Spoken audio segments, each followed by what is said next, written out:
We've come to look at Dave Cornforth's Lomas farm, where he's practicing regenerative agriculture, particular attention to the grazing management for beef, and a system of farming that's very compatible with the High Weald landscape.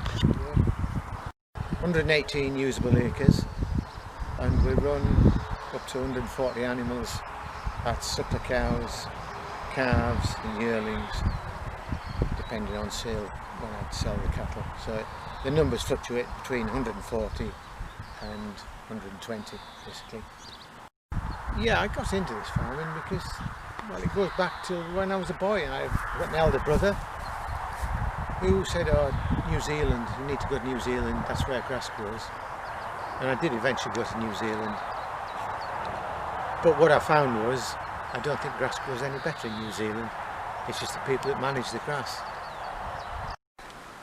David has said that most of the previous owners here went broke or got out before they went broke. So he chose to adopt a less stressful, lower cost form of farming as a survival mechanism, really. And we're down in one of the lower fields now. The cattle were on the near ground yesterday and have now been moved over to the further section.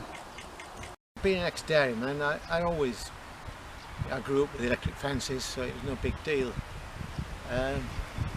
After a year in New Zealand, I saw how cattle were moved every day in paddocks, and grass was monitored. And virtually when I came back to my farm, I started doing the same thing, really. But I've since moved on to it and got even more intensive, and it's led me on to regenerating the soil. And it's just been a really interesting journey. 10 animals in here. They're moved about 3 times a day, and basically the cattle are going through an acre a day.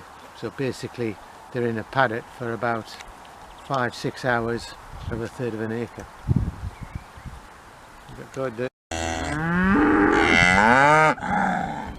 All of Dave's paddock management is done on automated gates here. In an hour's time. It's due to go off in about an hour, so he doesn't have to be here the whole time to monitor their removal into the next paddock. David takes a great interest in his dung beetles as a good indicator of the life in the soil ecosystem being healthy, and he and his colleague Fergus challenged themselves to find dung beetles on their land. It took him 3 hours to find one the first time he looked, but we think there are plenty here now.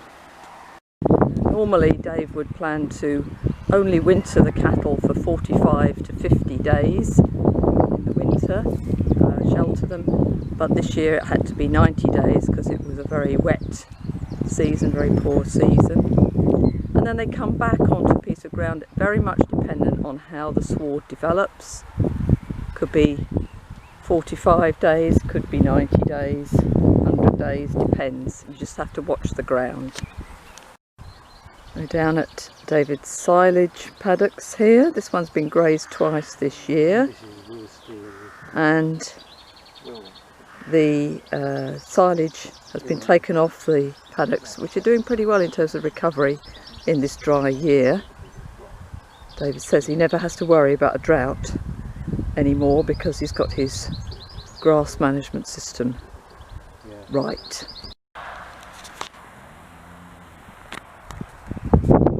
The gate's just gone. They know there's grass on the other side. They're off.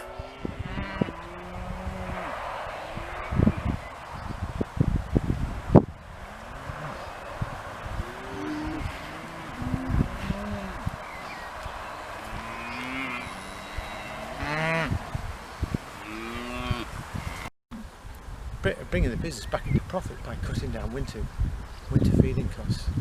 Is that the main thing? That's the main thing.